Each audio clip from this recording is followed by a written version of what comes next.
तो दोस्तों आज हम बात करने वाले हैं पराग पारिक फ्लेक्सी कैप फंड के बारे में। डिटेल में बात करेंगे जो कंपनी में चेंजेस इसने पिछले एक महीने में किए हैं। अप्रैल महीने में कौन सी कंपनीज को खरीदा है, कौन सी कंपनीज को सेल किया है, वो हम डिटेल में देखेंगे। इसके साथ देखेंगे इसकी इन्वेस्टमेंट स्ट्रेटेजी, इसकी जो रिस्क रेशियोज है वो कैसे यहाँ पर रही है, और साथ में बात करेंगे कि इसकी जो अभी रिटर्न्स है वो कैसी चल रही है, किस टाइप के इन्वेस्टर्स के लिए फंड ज्यादा सुटेबल है। और आपको एक चीज और बता देता हूं कि 1 लाख करोड़ से ज्यादा का इसका एसेट अंडर मैनेजमेंट हो चुका है, और ये फर्स्ट ऐसा म्यूचुअल फंड है जिसका asset under management 1 lakh crore से ज्यादा का हो चुका है। अब चलते हैं एक बार इसकी पहले वो देख लेते हैं हम कौन सी कंपनीज में इसने चेंजेस किए हैं। तो अगर हम ओवरऑल पोर्टफोलियो की यहाँ पर बात करते हैं तो देखिए एचडीएफसी बैंक और बजाज होल्डिंग में इसकी सबसे ज्यादा यहाँ पर एलोकेशन है, और इसमें कुछ खास चेंजेस यहाँ पर नहीं देखने को मिले हैं। मेजरली चेंजेस की अगर हम बात करते हैं तो कोल इंडिया के शेयर में लगातार बाइंग ये कंपनी कर रही है। आप देखेंगे 13 करोड़ के आसपास शेयर थे जो अभी बढ़ के लगभग 14.83 करोड़ के आसपास हो चुके हैं। तो लगभग 72 लाख शेयर्स में यहां पर खरीदारी की है। इसके बाद बहुत टाइम बाद आईटीसी के शेयर्स में खरीदारी की है।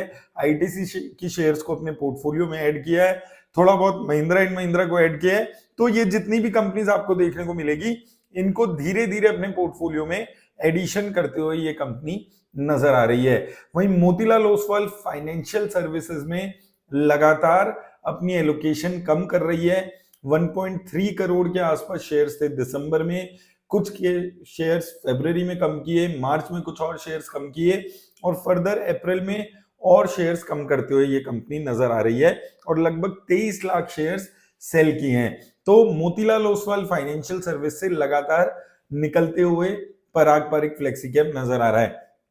इसके अलावा डॉक्टर रेड्डी लैब और जाइडस लाइफ साइंसेज, ये दो कंपनीज हैं जिसपे लगातार यहां पर भी कंटिन्यूसली हर मंथ में बाइंग होती हुई नजर आ रही है।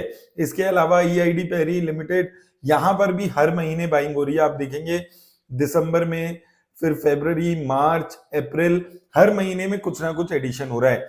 और इसके अलावा आईटीसी होटल्स, जो इनको शायद कॉम्प्लीमेंट्री मिला होगा जब आईटीसी लिमिटेड की शेयर्स है इनके पास, तो अपने आप एलोकेशन हुई होगी इनके पास आईटीसी होटल्स की, उसके सारे शेयर्स इसने निकाल दिए हैं, यानी कि कंप्लीट एग्जिट कर लिया है आईटीसी होटल्स के शेयर्स में से। तो आईटीसी होटल्स और मोतीलाल ओसवाल फाइनेंशियल सर्विस, ये दो कंपनीज हैं जहां पर सेलिंग लगातार चल रही है। टोटल कंपनीज की इस वक्त बात करें तो लगभग 26 कंपनीज यहां पर आपको देखने को मिलती है। कुछ लोगों को लगता है कि 100 कंपनीज हैं, 89 कंपनीज हैं, वो हो सकता है वो डेरिवेटिव्स में ये कर रहे हो, लेकिन जो होल्ड कर रहे हैं, डिलीवरी जिनकी है, वो सिर्फ 27 कंपनीज इस वक्त है। इसके अलावा 4 फॉरेन एंटिटीज हैं जिसमें से अल्फाबेट इंक क्लास ए, यानी कि गूगल, मेटा, माइक्रोसॉफ्ट और अमेजॉन, ये 4 कंपनीज फॉरेन इक्विटी यहां पर इसके पास होल्ड है। तो अगर हम कंपनीज की बात करें तो देखिए, पहले अगर आप देखेंगे जाइडस लाइफ साइंस में प्राइस टू अर्निंग काफी कम है, कंपनी नीचे के लेवल पे ट्रेड कर रही है, और ये ट्रेंड रहा है पराग पारिक फ्लेक्सी कैप फंड के चलने का कि ये उन कंपनीज में इन्वेस्ट करते हैं जहां पर लो प्राइस टू अर्निंग होती है, शेयर गिर रहा होता है लगातार, और ऐसे ही कुछ जाइडस लाइफ साइंस में आपको देखने को मिलेगा। डॉक्टर रेड्डी लैब में भी सिमिलर सिचुएशन थी जब ये बाइंग करते हुए नजर आ रहे हैं। और majorly Motilal Oswal financial services मेरे को हालांकि काफी अच्छा फंड लगता है, ये कंपनी लगती है। 600 रुपए में मैंने खुद भी इन्वेस्ट किया था इसमें, लेकिन ये इस कंपनी में से लगातार निकलते हुए नजर आ रहा है। हालांकि इसकी जो प्रॉफिटेबिलिटी है वो भी लगातार गिरी है, शायद ये वन ऑफ द रीजन रहा होगा, लेकिन इस कंपनी में से लगातार एग्जिट करते हुए नजर आ रहा है अगर हम पराग पारिक फ्लेक्सी कैप फंड की बात करते हैं। तो ये मेजर कंपनीज हैं जहां पर चेंजेस हैं।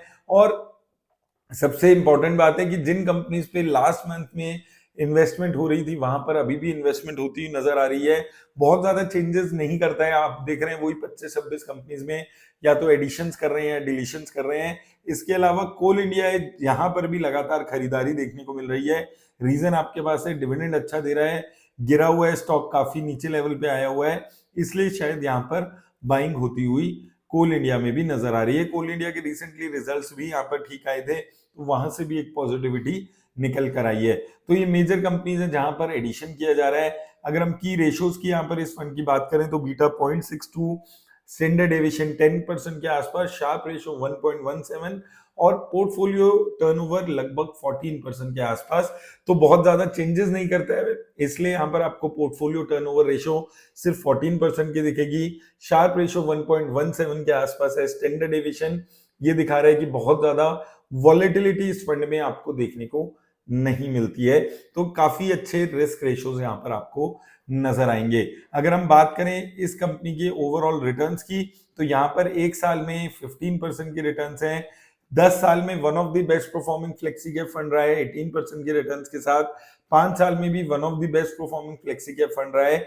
और अगर हम 6 महीने में भी देखेंगे तो वहां पर भी अच्छे रिटर्न्स हैं। हालांकि 3 महीने में परफॉर्मेंस खराब हुई है जब से मार्केट में तेजी आई है, और ये फंड्स मेजरली तब ज्यादा अच्छा रन करते हैं जब मार्केट में गिरावट होती है। तो ये पोर्टफोलियो को बचा के रखने वाले फंड्स में से एक फंड यहाँ पर साबित हुआ है, अगर हम 6 महीने की रिटर्न्स में यहाँ पर बात करते हैं।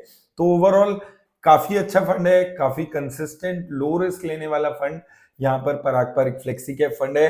अगर आप लो रिस्क लेने वाले इन्वेस्टर हैं तो इस फंड के बारे में सोचिएगा। ज्यादा रिस्क लेने के लिए ये फंड ज्यादा सुटेबल नहीं है। मेरी तरफ से बस इतना ही। धन्यवाद।